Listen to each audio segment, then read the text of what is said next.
Good evening, ladies and gentlemen. Thank you for coming. This is an intimate gathering today. However, we are going to be saving this for posterity.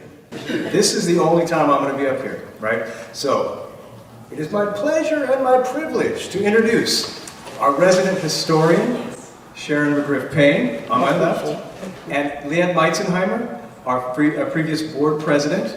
They're going to be in conversation tonight, and hold your applause for a second. I just want to embarrass this woman over here for a second. Now, I know Jim Kern was instrumental in making sure that Sharon had the kind of access to the Vallejo Museum that she needed. Now, when I started work in 2018 with Jim Kern, I was but a lowly assistant here. I am somewhat elevated now that I am the executive director. It's been 5 years, and it has been quite a wild ride.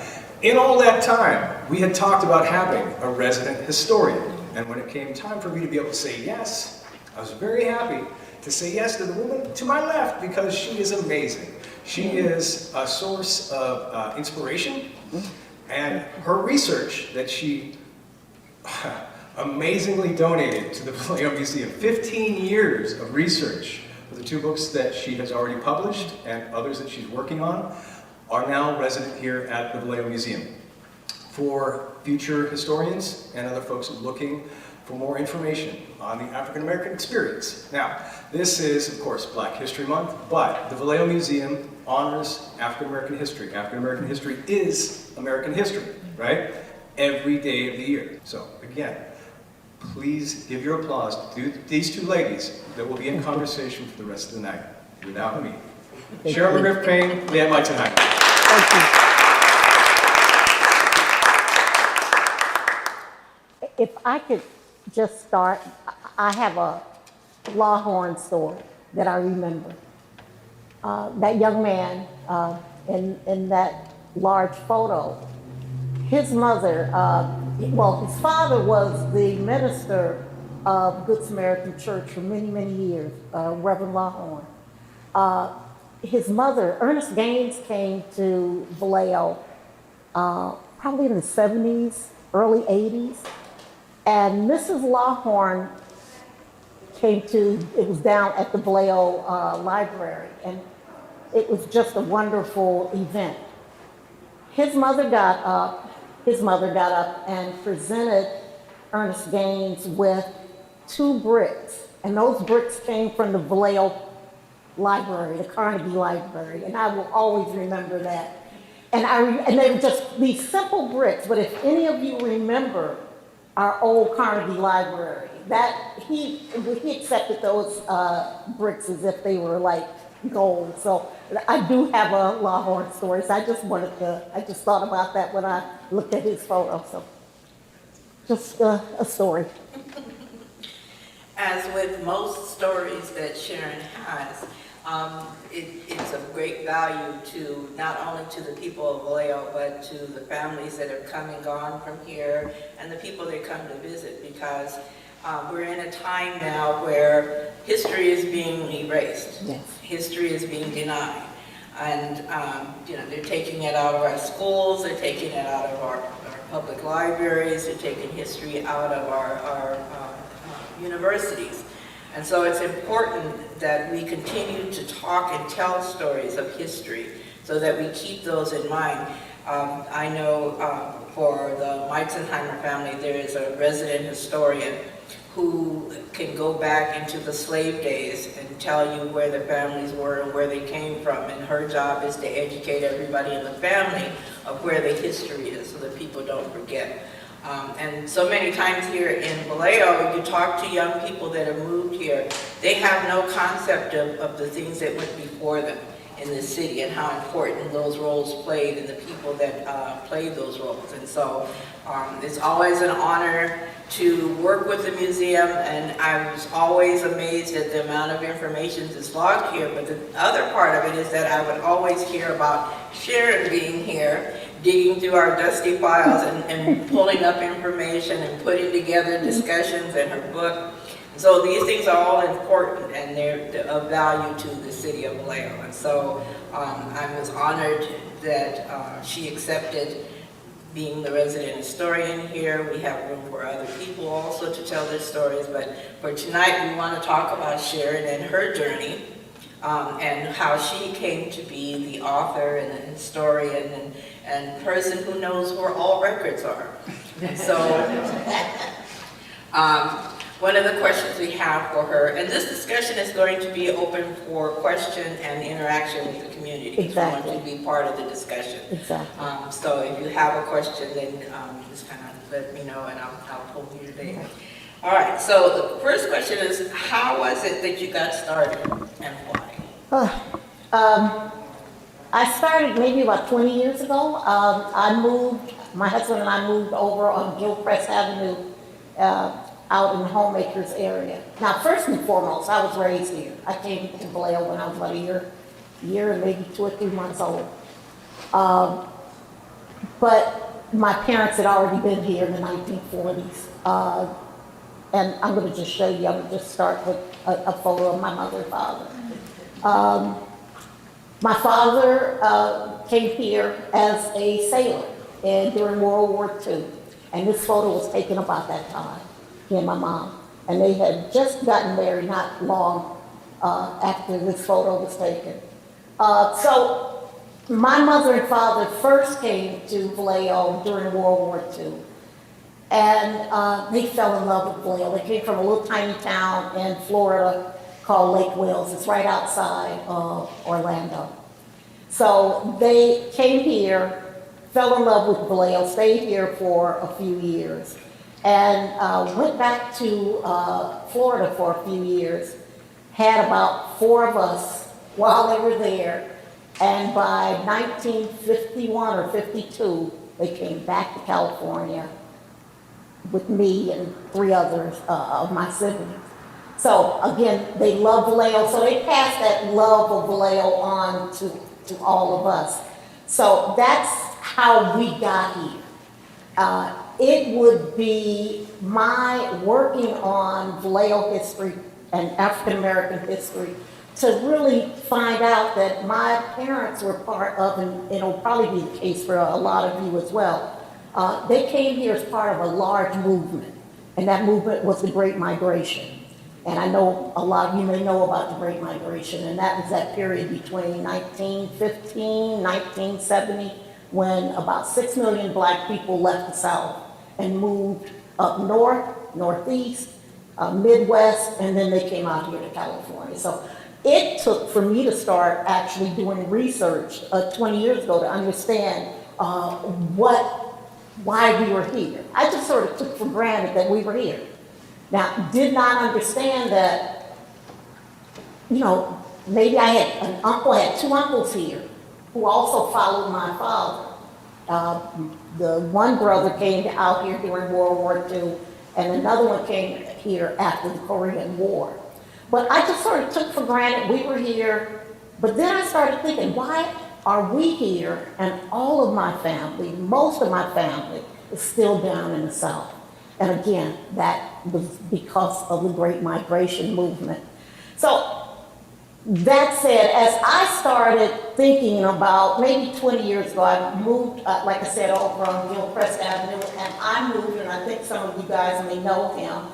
I lived next door to Mel and Bella Ophelia. And one day, as we were talking over the fence, they were great neighbors, and I was talking over the fence with them. He mentioned that he had written a book on Filipinos in Vallejo. And I think I'm sure I told him about my background, because I was a journalist for, all of my career. And he said, you might want to think about writing a book, about African Americans here. The conversation came up, and I remember thinking, that's a good idea, but it probably won't be me writing a book. Although now when I think about it, God, I wasted so much time thinking that somebody else will do it. And so I had worked as a journalist. I had been on deadline pressure for like almost 20 years. So I thought the thought of writing another thing for me was just something I wasn't going to do. But after about 2 or 3 years, I started thinking, well, why not? I'm basically retired. I was one of these people, I worked for the Oakland Naval Supply. And you know, back in the 90s, that's when they started pulling down these naval bases and military bases. And I was basically ripped, you know, reduced in force. So I no longer had a job, so I thought, well, and I had just gotten married. And I told my husband, I said, I don't want to go back to work. And I said, one person working in the family, that's enough. So I basically retired. You know, I was still a little young to retire, but I just decided to stay home. And for a few years, I just started doing crafts and quilting and all that kind of stuff. Would not write anything because, I was thinking somebody else would do it. And so I started, for some reason, I started taking it maybe seriously. I met a friend, a dear friend of mine, Morris Turner, who lives up in Rohnert Park, wrote a book on African-American towns and cities all over the United States. So he wrote a book, and he introduced me to a guy named Guy Washington. And Guy Washington worked for the National Park Service, and he worked as the director of a program that traced the Underground Railroad out here to California. So I got to meet Guy, and we started talking, and I told him, you know, I really would maybe start to like to look into some information on Vallejo. So he started pointing out different things for me to look at. But then he also reminded me, and I also remembered that I had a book by a woman named Delilah Beasley. This is Delilah Beasley. She wrote a book called The Negro Trailblazers of California. Now this amazing woman wrote a book she started writing in 1909. And she came to California from Ohio. And she came here to actually trace the pioneers, the black pioneers who were here. She published her book in 1919. So I had gotten a copy of her book while I was in college at Rohnert Park up at Sonoma State College. But for some reason, I had always carried that book around wherever I moved, wherever I lived. And I had lived in New York and lived in Florida because, again, I was a reporter. So I worked in newspapers down in other places. So I would always carry her book around with me. For whatever reason, I would. So I opened up the book again at one point, and I came across the name of a man named John Grider. And I wanted to look at her information that she had written about Vallejo, because again, when she wrote her book, she traveled all over California, and she went to all kinds of little towns, little cities to find black pioneers. Around 1914, she came to Vallejo because she had heard that a man named John Grider had been honored as one of the last members of the Bear Flag Party. And he actually lived here. He was an African American. So I decided, let me start doing some research on John Grider. But again, I don't know about any of you. I was so skeptical that I wasn't going to find any information on black folks. Because again, I grew up in Vallejo. There was no information in the schools about early African Americans here in Vallejo. So I just figured if nobody told me, if there's no information on it, then that means that maybe black people weren't here. But when you think about it, that was a strange, that didn't make sense because I had evidence that there were early African Americans here. Second Baptist Church, Kyle's Temple, Fernal Lodge. Now, Second Baptist Church actually formed in 1907. No, and Kyle's Temple was 1910, as I recall. So I figured now if there were black people to start these churches, there were black people here. But again, I had to start doing more research on that. But I actually started with John Grider, and let me just tell you how I actually came across his name. One evening, not knowing, again, even though I had been a reporter, I knew how to research, I knew how to write, but I still didn't know how to be an author. You know what, I didn't know how to look up information on a book. So I decided one afternoon, I went down to the Vallejo Public Library, got their microfiche of maybe in late 1800 newspapers. Microfiche for the young people. Oh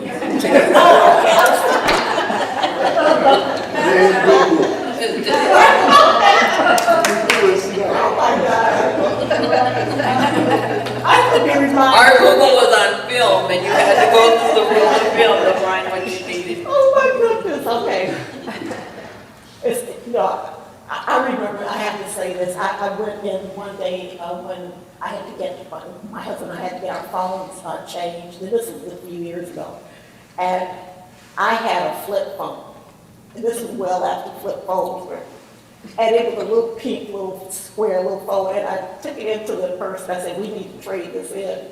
And the two young people behind the counter looked at it and looked at each other. What is this? And I had to laugh. I was not offended, but then I realized, but again. And now they're back to. Wow. Now they are. Yeah, wow, I didn't know that. Yes. But, so I was down there going through the microfiche, and for some strange reason, I thought, well, if I just go through this, I'll come across articles on colored people. Now, can you only imagine how much you would have to go through to maybe find one little tiny article? So I'd been there one afternoon for about 3 hours, and something told me, this was about maybe half an hour before the library closed. I said, I think they have a city directory here, and I'll find out how far back their city directories go. Now, before telephone directories, there were city directories. There was always, in fact, there are some upstairs that go back to the 1860s, 1870s. So I decided to go through the 1869 city directory, and I came across a name, and it said Grider, John. I almost fell off my cheek. Because again, now keep in mind, they tended not to write or list African Americans. But he was important because he worked with horses. He was what they call a hostler, and that is a person who works with horses at livery stables. And he was that important. He was probably as important as a mechanic would have been, auto mechanic would have been to, the one lone auto mechanic would have been to a city. So I came across his name and I said, it's hard to believe. But then I remember reading Delilah Beasley and said that he worked in livery stables and that he was an excellent horseman. So that is what got me started. After I found his name, the rest is history. I started really doing a lot of research. One afternoon, I came down to the museum. I didn't know Jim Kern at the time, but I came to talk to Jim. I said, Jim, I've come across this guy named John Grider. I said, do you have any information on him?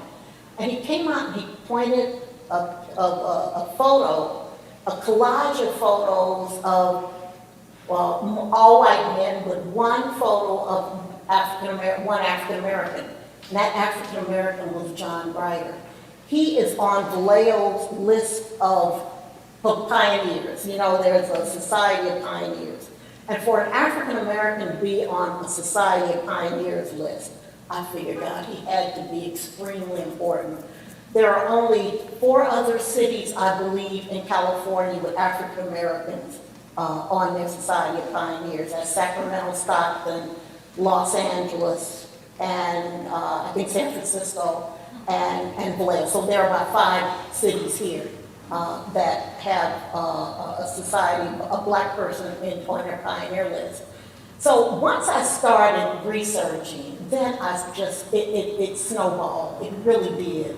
I started realizing that one thing, I mentioned the Guy Washington, and he said, Sharon, always look at it like this.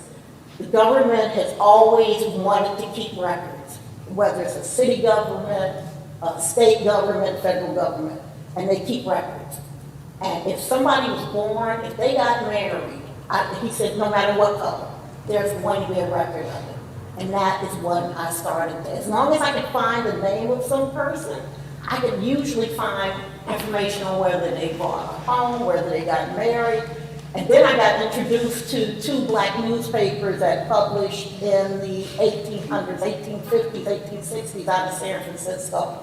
One was called the Pacific Appeal, the other is called the Elevator. And thank God that was during a time, again, about 20 years ago when these records started to come online. So I am so grateful that so much now is online that I can go and look up. But that's how I got started. It was just, it snowballed. It went from, I don't think there's any information to, well, let me try, maybe. And then now I research every day. You know, I look up something almost every day. So it sort of took off, you know. So. One of the other interesting things with Sharon is that I knew her mother before I knew her. And that's because Sharon was not living here at the time, but her mother was one of the active community people in her neighborhood, which we refer to as Florida Hilton area, so yes. On the east side of town. And so she would make sure when then council member Foster Hicks would have his town hall meetings, he went to each of these African-American neighborhoods, and he would ask about what was going on in the neighborhoods and what needed help or attention. And her mother would always be the person to help organize when that neighborhood group, it was their turn. So I've been to her mother's house and had her fried chicken long before I knew her. Wow. So even though Sharon is the jewel, her parents also played a big role in how things were done in the city, and they knew how important community was, and so they made sure that their neighborhood got the attention that it needed or the help that it needed by organizing and getting people together to come and talk. And we really miss that in our community now. We don't have that same type of activity. We do have neighborhood watches, but the focus isn't on so much being community, but how much, you know, that they want attention from the police department. So it's a different type of community gathering, but her mother was one of the people that in our community that was making sure that her community knew what was going on and who to call when you needed some help. Who would you contact? Who would you reach out to? And you would get attention that way. Exactly. You know, one of the things, Liat, that made me think about what was also another catalyst in me doing this research about, if you recall, maybe about 15 years ago, you know, Vallejo had started to go into bankruptcy, and they were all, you remember the turmoil of Vallejo. And I remember, and this is when I was in the first 2 or 3 years of research, and was still kind of on the fence. And I remember reading the Vallejo newspaper or looking online and seeing how, in my opinion, because of the issues that Vallejo we were having with the police department in the city, that black people, it started to look like we were being the scapegoats of a lot of problems that were going on here in Vallejo. And that's when it hit me. I said, if I don't tell our story, if I, you know, not only will we be erased, it'll be very easy for us for people to just say, well, they're the problem. You know, they've never contributed anything. You know, so that's what really pushed me to say, okay, Sharon, now we have to do this. And so that's what really pushed me to, was just knowing that we were having so many issues, so many problems here in Vallejo. And again, I don't want to get overly political, which I don't mind.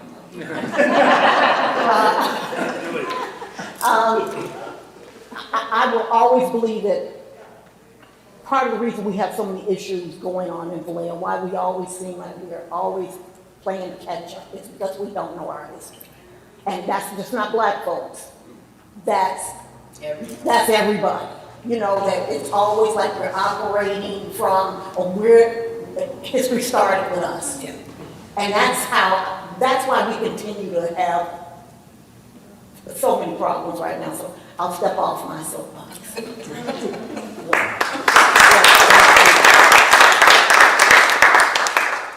So, Trevor, how much did you know about Black history starting off with Vallejo's Black history? I started a newspaper here in the early 1990s. It was called North Bay Progress. And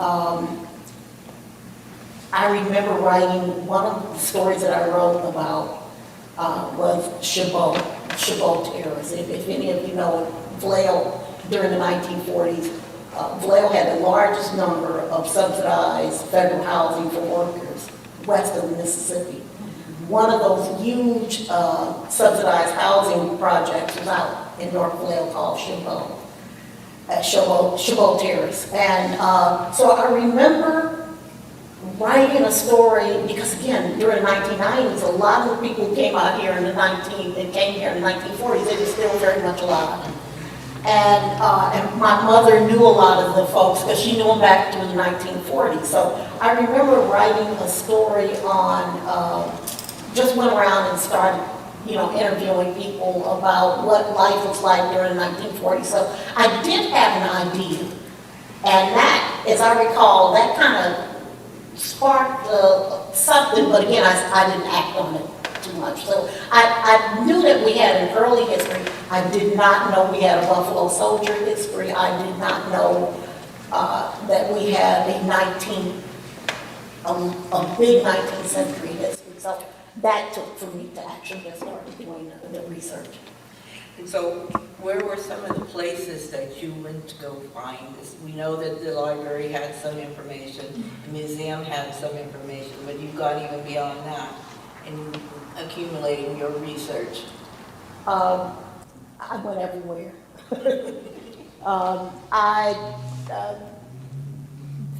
Fortunately, something that really helped me was over at Bancroft Library. There is a regional oral history project. And in that regional oral history project is an interview with an African-American man who came here in 1909. His name is Mr. A. Wayne Amerson. I came across his oral history, and it's online. And he talked about what it was like to be raised here in Vallejo. He was in the early 1900s. So I used that. And again, from that, I read his history, started finding names. He told a lot about the people who were here, so that helped me. I had gone to libraries, museums, archives, and let me just show you one of the things that I found early on. Swan County has, at one point, had archives that, for some reason, we can't, I don't know, I'm trying to say this carefully. They didn't hold value. They didn't hold value. They the county, unfortunately, they don't believe that these records are valuable, so they're in storage someplace down in Richmond that nobody can get to. So there was a big fight at one point trying to get those records, easily accessed for everybody. But at one point, there was a woman who was really helpful in trying to get people to come and actually use the archive. So I started going up, and it was up in Fairfield. One day I decided, maybe about 2006, I called her and I said, can I look through your archives? Because some of the stuff is online. I could look up things. Because I kept coming across the name of a man named Adam, and it just said Adam, and it also said Manumiti, and I didn't understand that. So that kept popping up.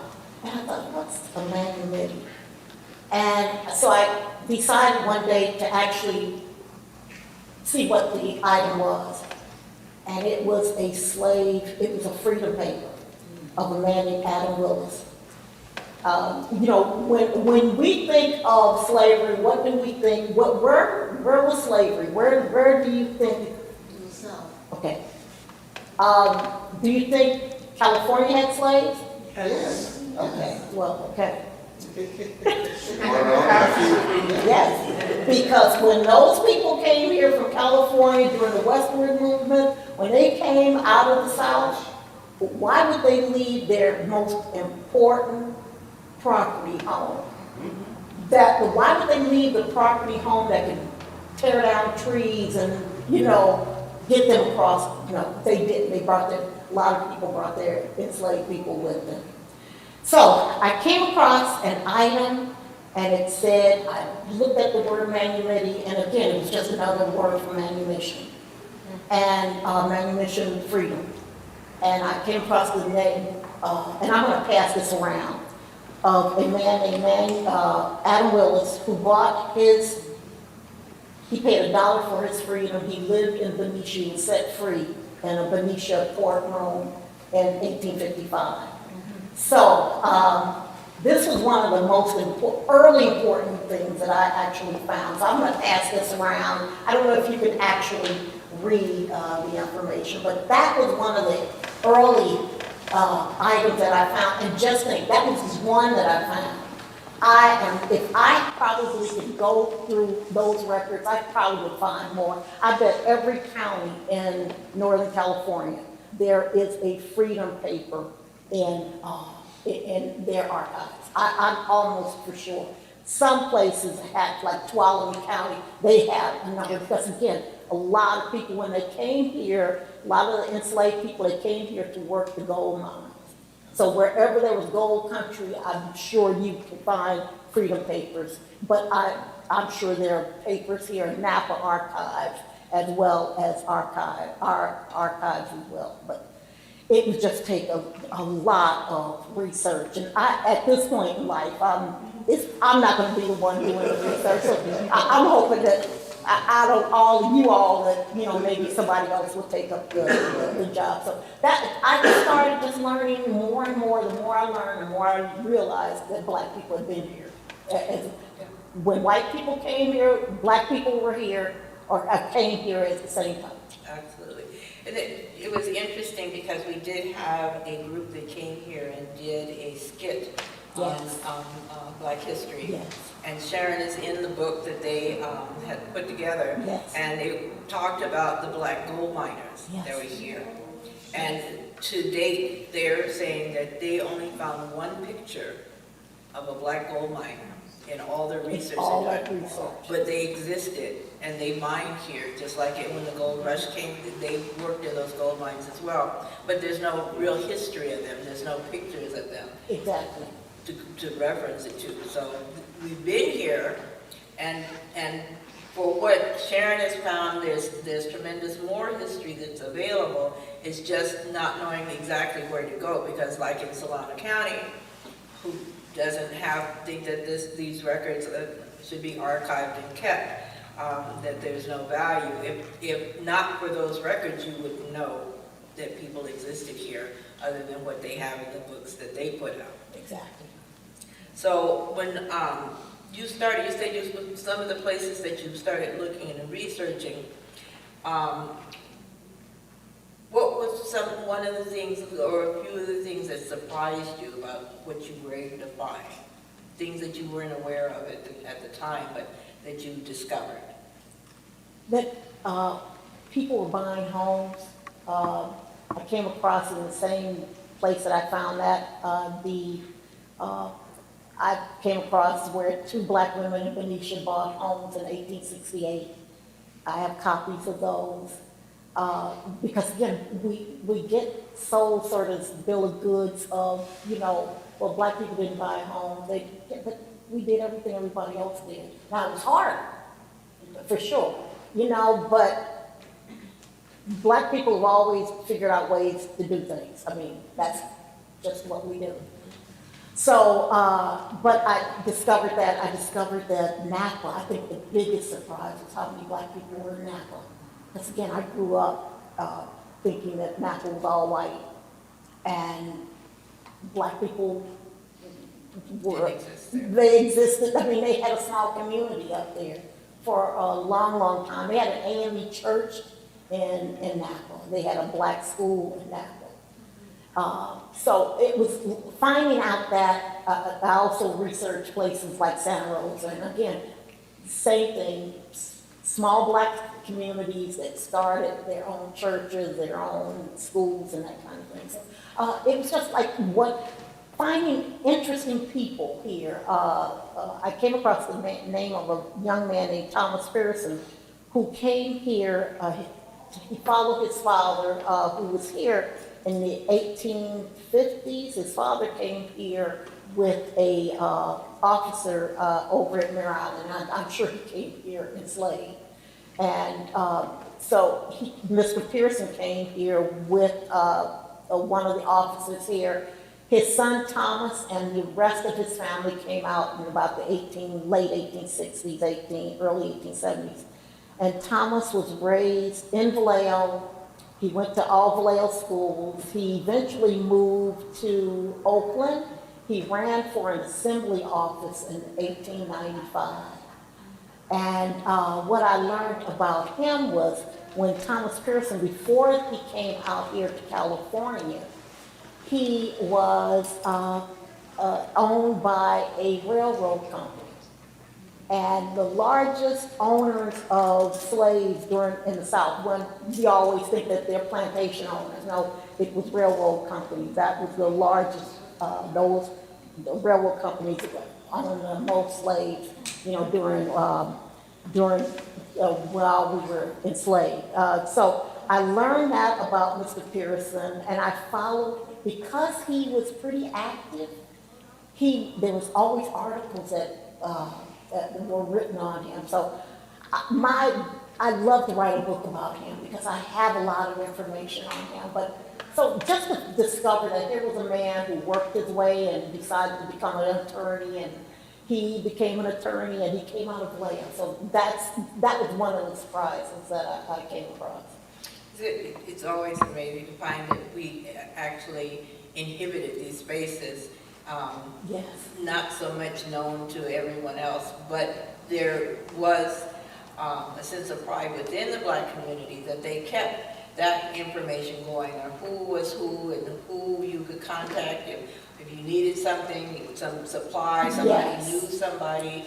And so part of Vallejo's history, which I don't want to go into a lot of detail, but is a housing issue and how people ended up where they were living in Vallejo. And so even though a lot of those pockets still exist, not to the same extent to what it used to be, but there were neighborhoods that had deep pockets of African-American families that lived in there. And a lot of those families, one in particular is that I learned about was the families that lived in the Lopez Lakeside area. Floyd Terrace.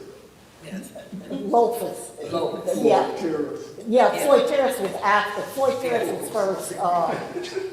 Floyd Terrace was first there. In fact, people out of Floyd Terrace, a number of them moved into Lopez. Lopez. And in fact, Lopez Lakeside, it was actually created with the thought a place of our own. And I came across a small item in the Friendship Baptist Church record where it was actually the group that started Lopez Lakeside. It was called Home Owners, Home Buyers Association, and they incorporated around 1949. And some of you may know Reverend Morris, who was the pastor at Friendship Baptist Church. He was sort of the leader of this group of 12 families. And so Lopez Lakeside was one of the first subdivisions. It was the first Black subdivision in Vallejo. And again, Black people though had always bought housing. And they would buy, sometimes they would have to buy it not through on their own. They couldn't sign for it. Sometimes they had to have whites who would go in and sign for them. But again, Black people have always owned housing here. But Lopez Lakeside was actually one of those first subdivisions that was built for Black people, as opposed to Country Club Crest. As opposed to Country Club Crest did not start out as an African American neighborhood. What happened was a Black family, I think the guy who wanted to buy a home there, he was in the military. And they were starting to sell homes out in Country Club Crest. And I think he was denied the home. I think it was because of race. And he filed a suit against the developers. And that was back in the day when if more than 2 or 3 families, black families would buy homes in a neighborhood, whites wouldn't go there. So that's how the drug press came about. It's that once black families started buying in, white families wouldn't buy. So it at one point became almost entirely black. Plus the fact that they have, and still do on some homes, there were deed restrictions. Yes. And so even if you wanted to sell to a black family, you were Yes. restricted by that deed that you could not do so. Exactly, in the Vista area.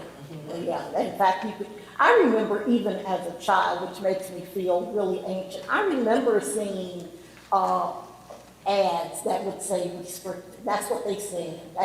Back in the 1940s, they would actually just say no colors, okay? Yes. Now, they got a little smarter with it in the 1950s and decided just say restricted. But it meant the same thing, restricted to black folks, you know? So that didn't end until probably the early 1960s, and that came about because of black people protesting. And there's still homes that if you go back deep enough Yes. into your records for the property and the deeds, that it'll still have the restriction on it. Yeah. And so, and it wasn't only to African American families, there was a movement to not allow Asian families to move in as well. Yes. And so there were areas that black families moved to because in community that you could move there and feel safe because you were part of that community in Vallejo. And so it grew from there, but if you look through history and look at where people live and exist now, those pockets still exist. Exactly. I remember coming across a small ad in probably the early 1900s in a Vallejo newspaper, and they were selling what was, they didn't call it a shack, but it was a rundown little place downtown, and it said perfect for Asians. I said, wow, when you come across that kind of thing, and that was just the way it was, you know, that, we are not only racist, we just let you know we are, you know. So in your research and trying to put together the information for your book, what were some of the obstacles that you faced? The biggest Other than obstacle that was me.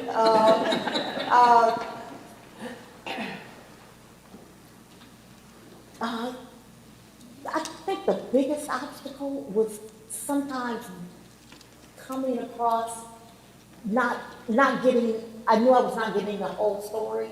So maybe trying to find out some information and getting told half the story and then me having to kind of fill in some things. But then as I continued to research, if I researched enough, I would sometimes come across the thing that I was looking for. So I think my biggest obstacle was me, it was just me sort of sometimes getting in my own way. And also I started researching at a time before a lot of records started to become digitized. Again, the fact that records are digitized now is everything. Newspapers are coming online that I've been able to find out information this year that I couldn't find out last year.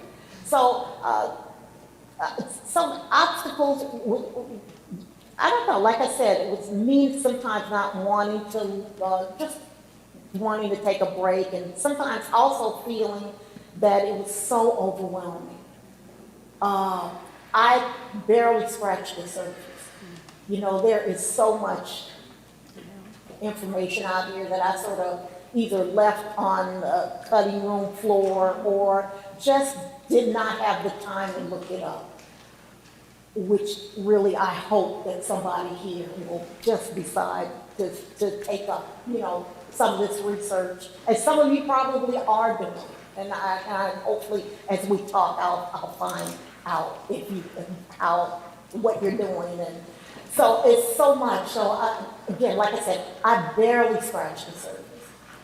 So in the work that you were doing, who were the people that inspired you and encouraged you to continue on on the same vein, there must have been some disappointments in people who were not as helpful, but who were those people that? My that mother, encouraged you? you mentioned my mother. My mother,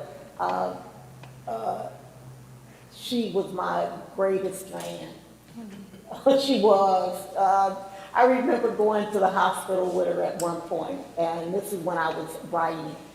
I was starting to write, and she told the doctor, I was in the room with her and the doctor, and she said, "Oh, this is my daughter. She's a writer."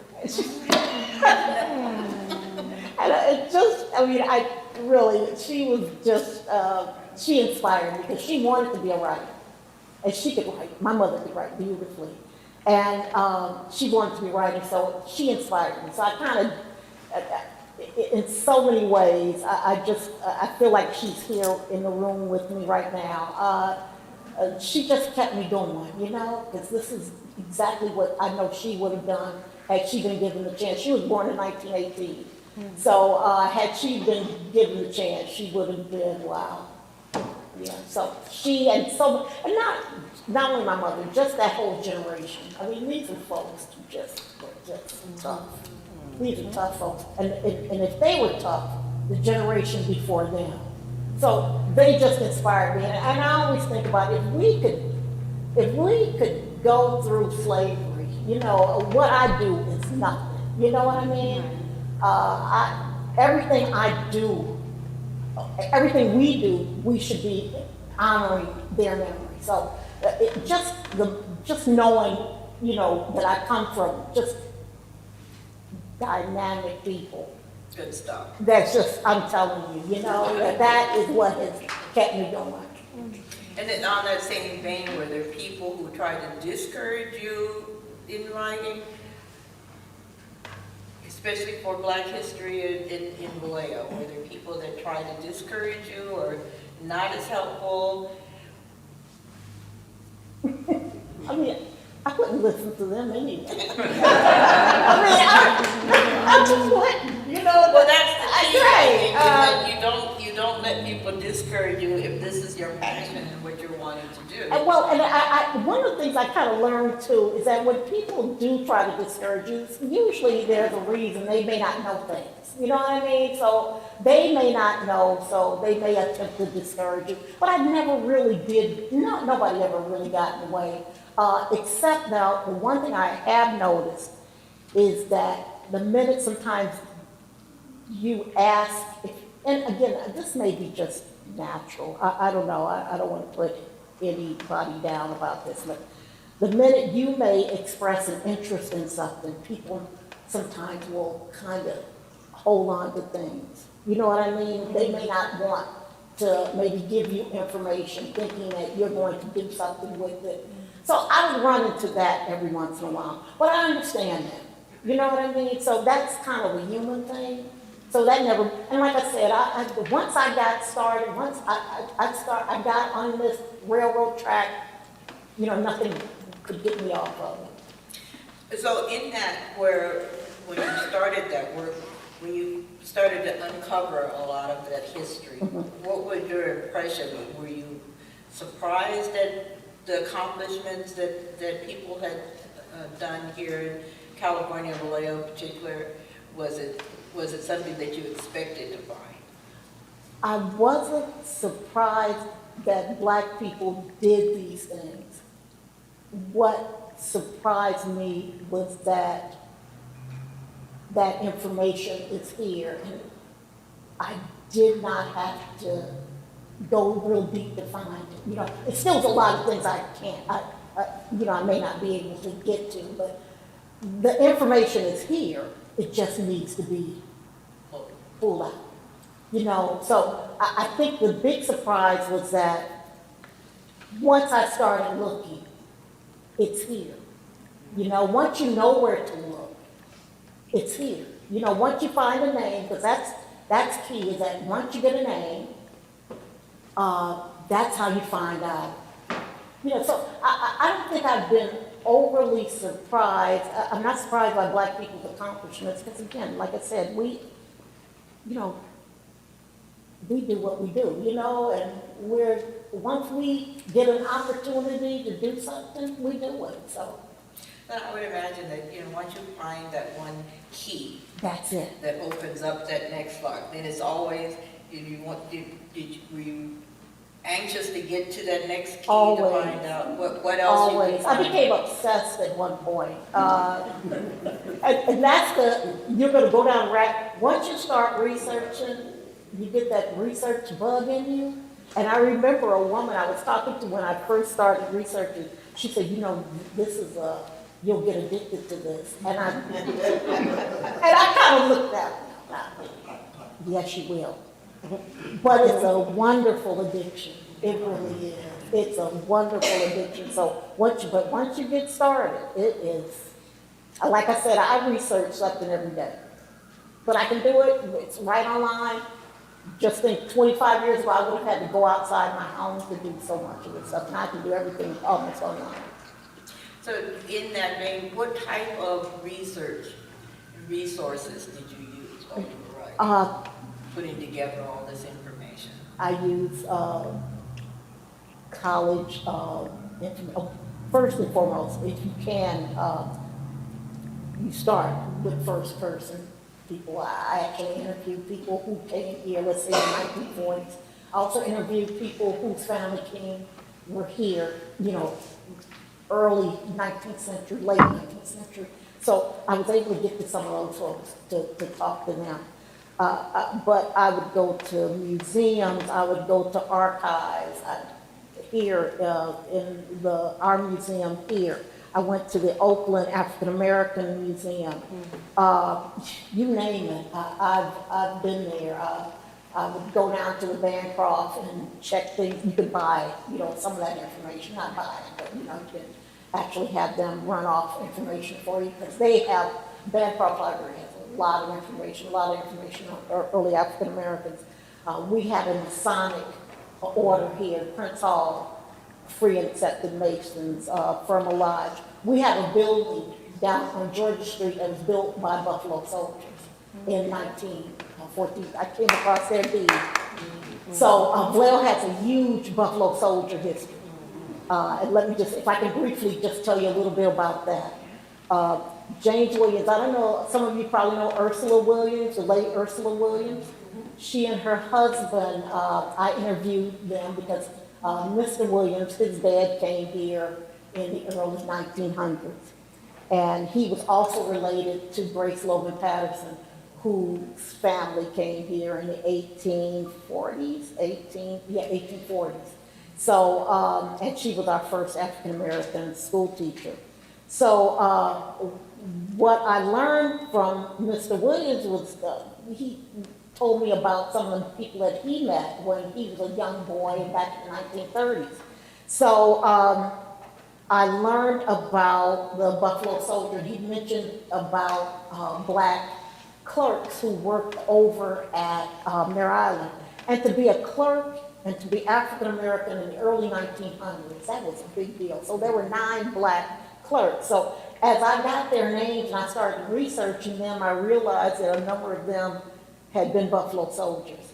Vallejo had a large number of Buffalo soldiers here. Mr. Williams said, he said that in the early, maybe very early after the Spanish-American War, there were a large number of Buffalo soldiers over at the Presidio.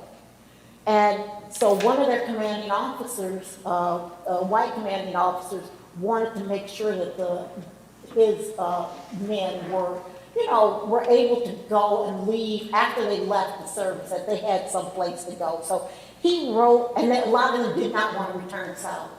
So he wrote letters to surrounding areas asking, I have a group of men who could come to work in your area. Would you accept them? Would you be willing? So he didn't hear, he either got a negative response, but Mr. Williams said that he didn't get a response at all here from Vallejo. So that was enough to tell him, you guys might want to go to Vallejo, since there was no response at all. So a large number of Buffalo soldiers came here around 1903. And those were the men, and they were 9th Cavalry, 24th Infantry, that kind of thing. They came here all in one large group, and those were the ones who started the early black churches here, Kyle's Temple, Second Baptist Church. And in fact, as I was looking at, there was a special last night on Buffalo Soldiers on Channel 9, and they talked about Captain Young, who was the highest ranking African American in the Army when he was in the service in the early 1900s. At one point, he had gone up to Sequoia to be the superintendent there. One of the men, J.L. Malone, who started Second Baptist Church, was there in Sequoia with Captain Young. And so they came here as a group around 1914, 15. They built a building at 1209 Georgia Street. That building is still there. And it looks probably exactly like it looked when they built it. About 10 years after they started the building, because that was their meeting hall, it was taken over by the Prince Hall Masons. And again, the Buffalo Soldiers were all mostly Masons anyway. So that was really a big piece of history that I just love learning about Vallejo. And the reason why they built the building Yes, is important. yes. Because it wasn't just to have a place, it's because they weren't accepted in other places. And so they needed to have a meeting hall, they needed to have somewhere for people to be able to gather. And that building is so important in the sense because there was a Spanish American War Veterans Hall down on Georgia Street, down near, downtown Georgia Street, but that was for whites. So they built that building, but that kind of segregation continued well into the 1940s. And in fact, a lot of you know where the community center is, right? Down on, what street is the community center on? Amador? That was the USO. That was built as the USO, United Services Organization, which is a place for during wartime where, sailors, military people go to enjoy themselves, and just like a meeting place. So that was our USO during the 1940s, but it wasn't open to black people. So because the Firma Lodge is right around the corner, the government took over the building and said, this will be the Negro USO. So that building has played a huge role in Vallejo history. And it's unfortunate because we do have historical registries for historical buildings here in Vallejo. But the buildings like the Firma Lodge are not part of that history, and they're not part of that recognition. And so that's one of the things that Sharon and I talk with, Yes. saying that we need to really start looking at having Vallejo recognize these buildings so that they're kept there and not knocked down for some other drive-through fast food restaurant. I remember though, speaking of that, I remember back in the 1980s, the folks at Firma Lodge did apply to see if they could get some kind of status here. They were told that it was outside of the architectural district. Yeah. So there's history outside of the architectural district. History that's just as important that needs to be preserved. And Yeah. so those are the type of things that we'd like to have, especially younger people, Yes, get involved in and learning their history and getting a sense of place here in Vallejo. yes, Because it's important to know that these buildings existed and the people the trouble that they had to go through in order to have them exist in Vallejo. exactly. Yeah, and in fact, speaking of another old building, though a lot of you know St. John Missionary Baptist Church. That was built in 1915, 16. It started out as a colored school. And it was started by the Tony family. I know a lot of you may know the Tony family.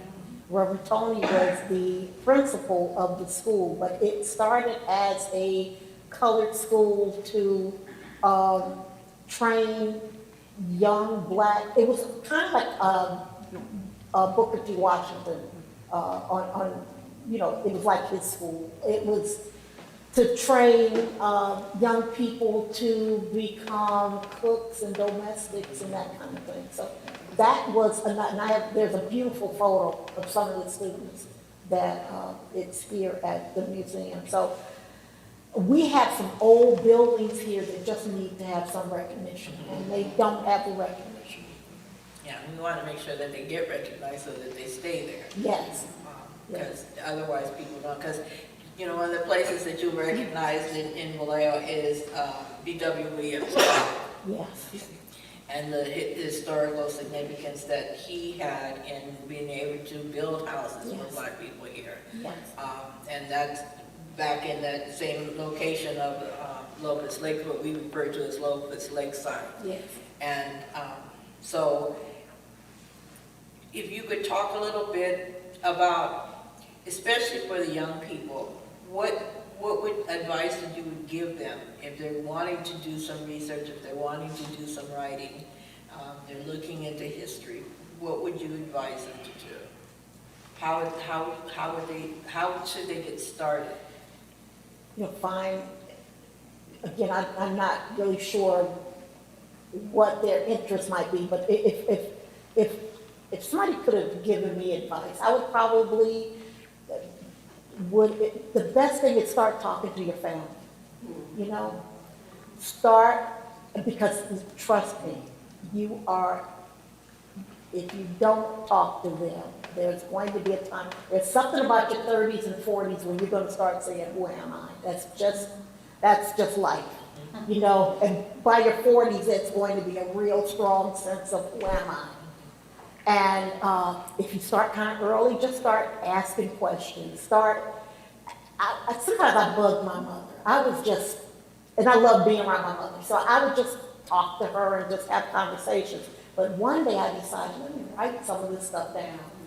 And she told me back in the late 80s, sometime around there, she remembers when Port Chicago blew. And she remembered that night, she and my father, they were young people, they were in their 20s. So they were over in South Vallejo. They lived over there in some housing for people who were young service members and their wives. And she remembered that night, it was about 10 o'clock that night, she, my dad, and my father, who loved to kind of play cards, okay? And he had some of his friends there with them, and they were having a good time. And they were outside, in fact, because it was so warm, and the houses were so small, that they just set up a card table right outside the house. And that they were playing cards, and all of a sudden, around 10 o'clock, they heard this explosion, this huge explosion. And she told me that everybody, it was so frightening. She said that nobody said a word. They just all looked at each other. And one by one, they started saying, we need to leave. And they all left. But I decided, let me write this story down. And I'm so grateful that I wrote the story. So I actually wrote that down. So if I could tell you, just start talking to your family members. Ask them about their parents. Ask them, why are you here in Vallejo? When did you move? Just start asking and actually write this information down. Just talk to older people, and you're in your 20s, the older person is in their 40s. But just start asking questions. Another thing that I did was when I was in my 20s, for some reason I didn't have anything to do one afternoon, I decided to write and draw my neighborhood that I grew up in out in North Vallejo. And I could still remember, my neighbors back then. I wrote that down and I put it away somewhere. And I found that maybe when I was in my 30s, I could not remember, any of those neighbors. So it was important that I wrote that information down when I was in my 20s. So if you can, even with your neighborhood, just draw who lives next door, who are the important people in your life right now. just start asking questions. And not only ask questions, actually start writing information down. And now with computers, you can just get on your phone and just write that stuff down. Write it down and make sure that you have access to it. And put that information away.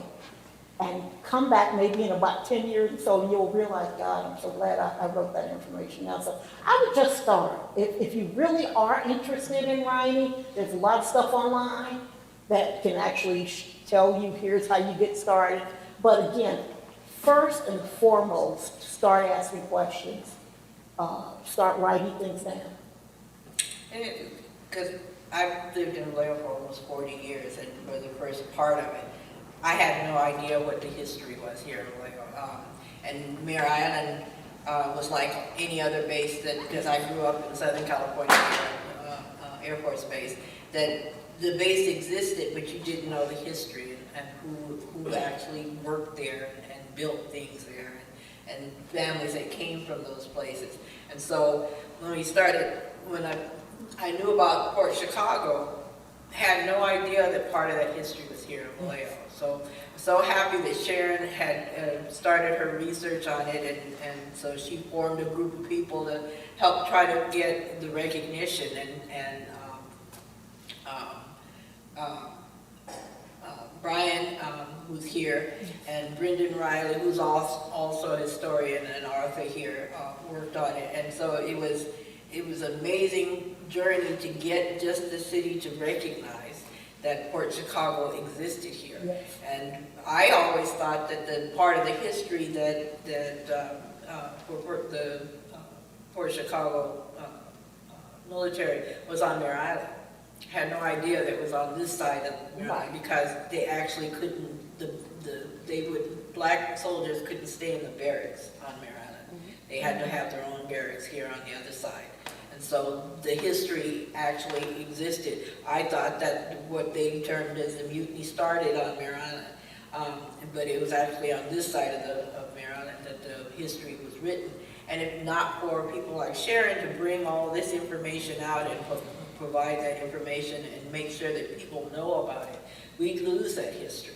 Because the people of Port Chicago are basically gone, so they're not here. So it's the families that we depend on to be able to continue to tell those stories. And if you don't talk to your family to get that information, to keep that information with you so that you could provide it to your children, grandchildren, that's where we kind of miss out on our history. So the value of Sharon digging through this information for Vallejo in itself is valuable, because so many people, when you look through the books, when I first looked through her book, like, I know this person, well, I know this person, I know this person. And it just made me feel good that somebody had put all this information together and provided it and gave recognition that these people existed in Vallejo and how important they were to building this community.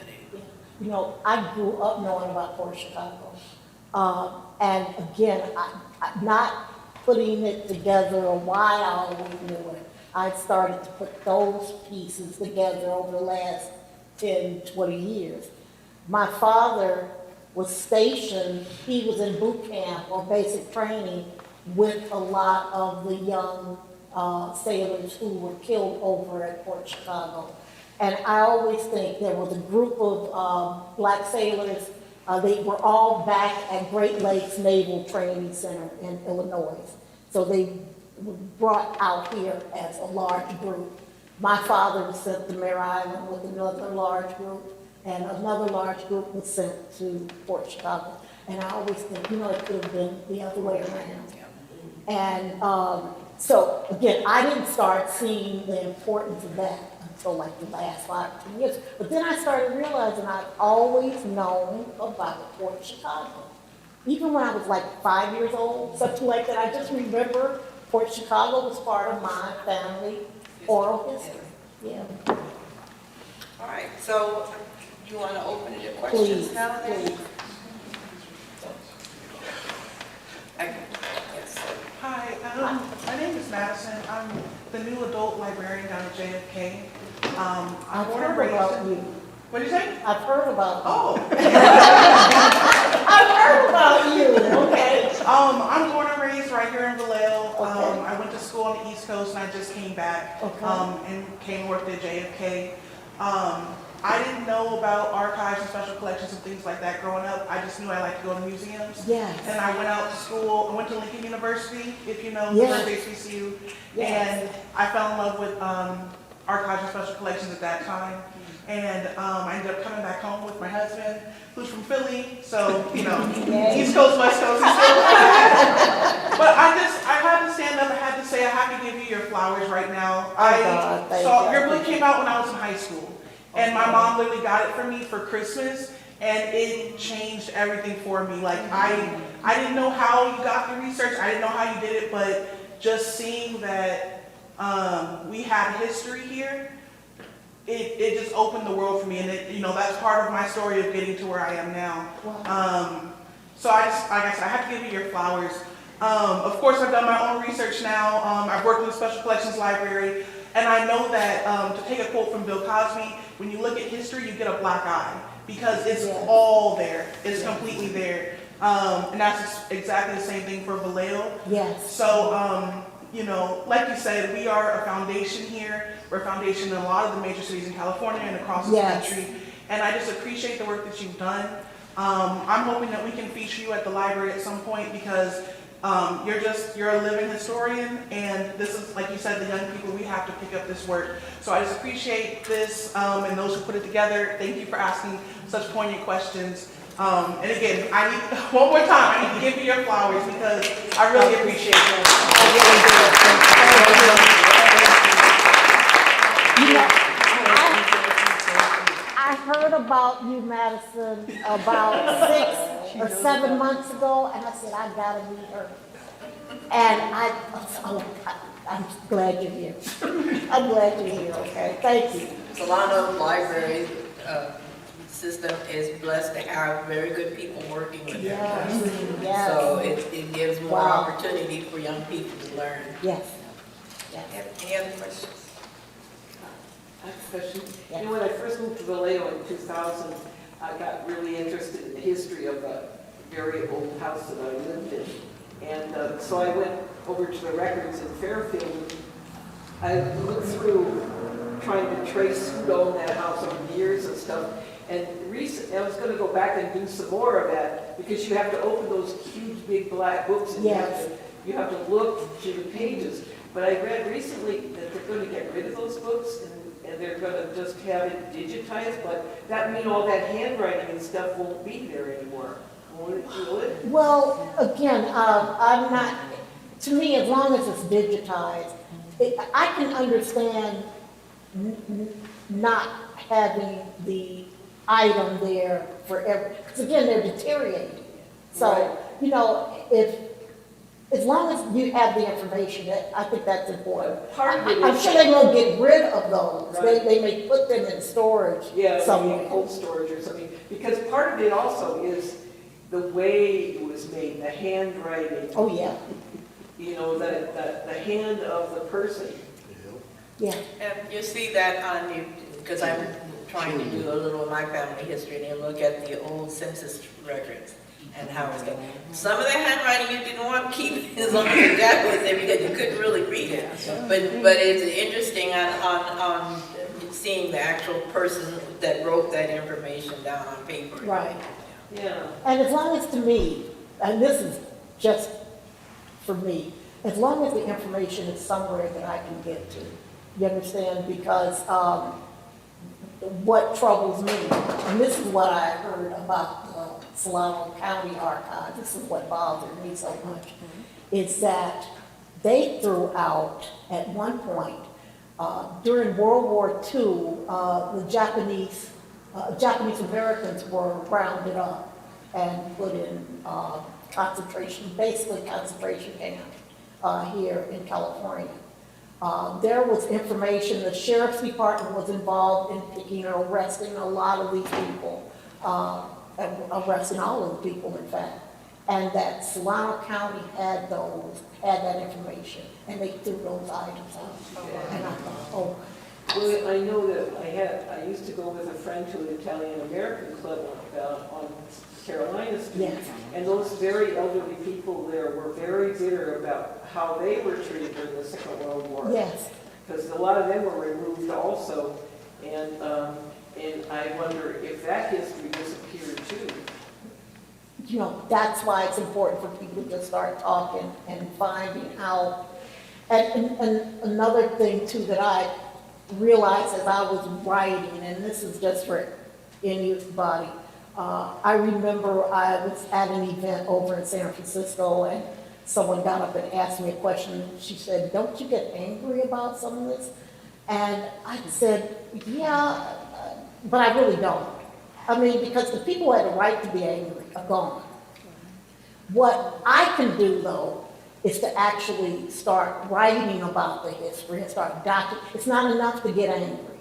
It's important to document the history. You know, there's a thing that I've read about Japanese is that very often the old folks really didn't talk about it, so their children and grandchildren didn't learn or never learned a lot of times what happened to them. And I wonder if the same thing has ever happened in the black community. Oh, yeah, Just slavery. keep quiet, don't talk about it. Yes, my mother, her grandmother, her mother's mother was enslaved. And I said, "Mom, did she ever talk?" She said, "No."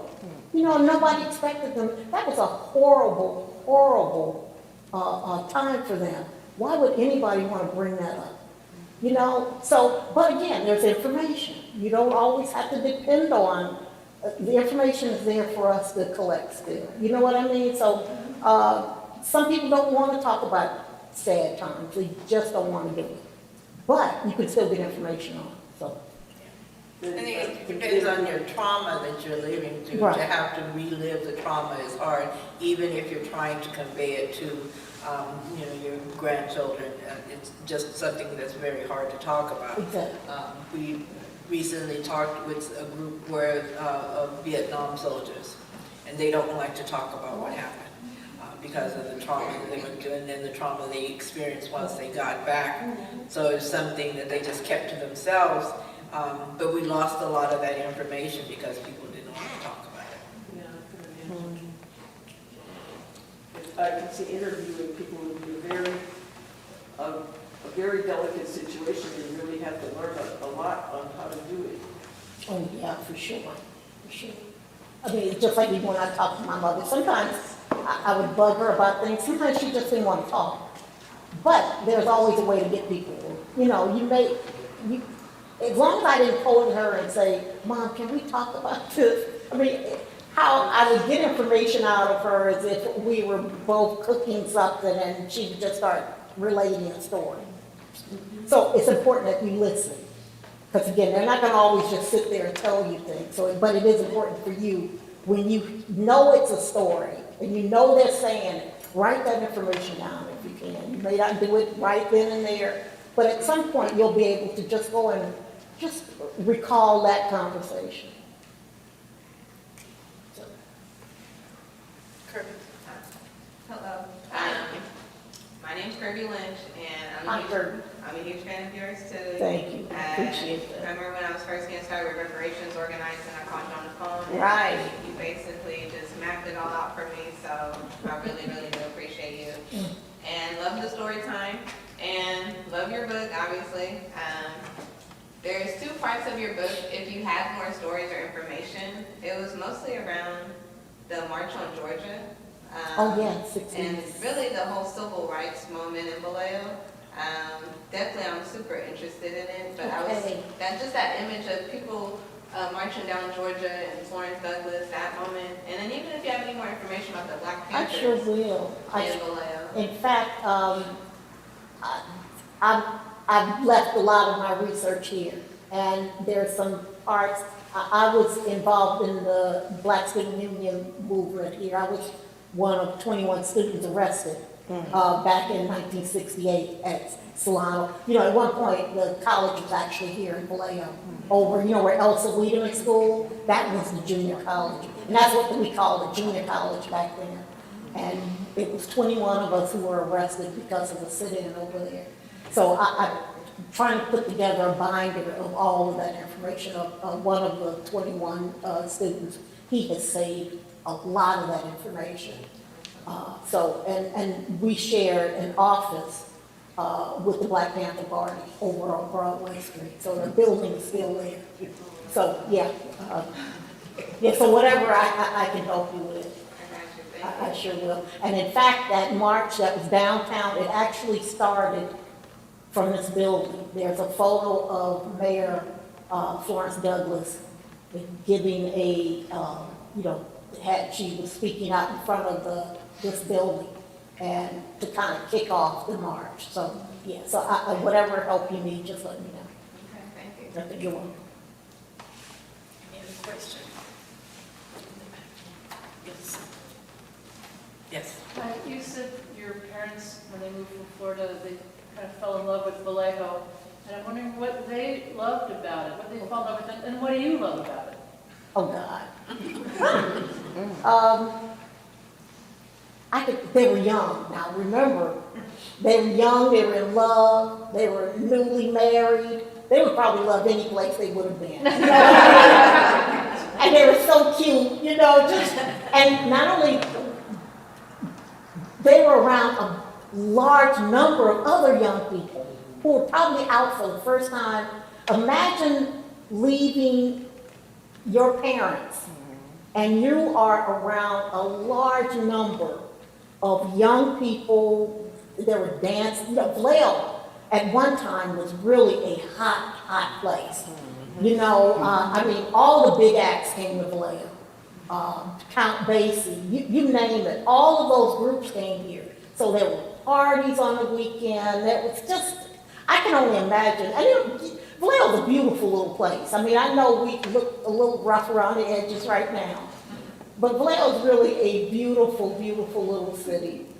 And I just love Vallejo. I know we're having problems right now, but my best memories are here. I've lived enough places to actually be able to say that.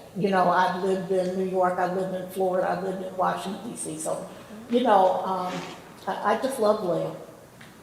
And I don't know, it's where I was raised. Okay. Any questions? Okay. But the interesting thing, when we talk about what was appealing to people that came to Vallejo, it was, number one was opportunity. Yes. Because you could get a job. Not necessarily a job you wanted, but you may be able to get a job. Yes. And so having that sense of community with other young people who are looking at the same thing, they're trying to get started, they're looking for opportunities. So it must have been nice to be surrounded with that kind of community.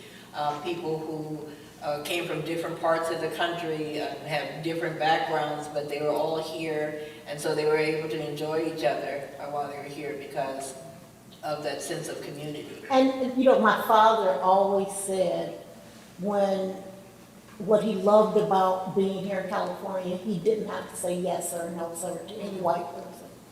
It was different. And that, to me, that was important to my father, because he said you would have to say yes or no, sir, to any white person, no matter their class or whatever. Yeah. And he said that once he got here, he didn't have to do that. So that was a freedom. And I can only imagine now, again, a large number of the people who came here, they came out here of the Deep South. So this was almost probably, again, Vallejo was very racist. They were not under any false illusions that things were going to be perfect here. They knew that they ran into a lot of racism here. But it was still different from what was in the South. So I can understand, I can see why they really liked it here. To give them at least a chance. A chance to not have to always be under somebody's thumb all the time. Right.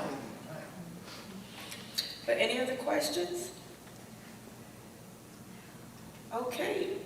Did you want to add anything else before we close? I just want to thank Sharon. I am so appreciative that she is here in Vallejo and that I know her And she always surprises me with how much knowledge she has in her head, because I have trouble remembering what I ate for dinner yesterday. But she keeps all of this information. Now she's shared it with the community, and we're going to hope to have these continued living history discussions here in the museum, because it's so important for Sharon to tell these stories for people who don't have the opportunity, don't have their family to be able to go and ask about how things happened here in Vallejo, that we have something written here, and we have a gem in Sharon that she's able to provide that assistance for people who are just getting started or just curious Yes, and you know, about their family. yeah, and please, you know, feel free to contact me.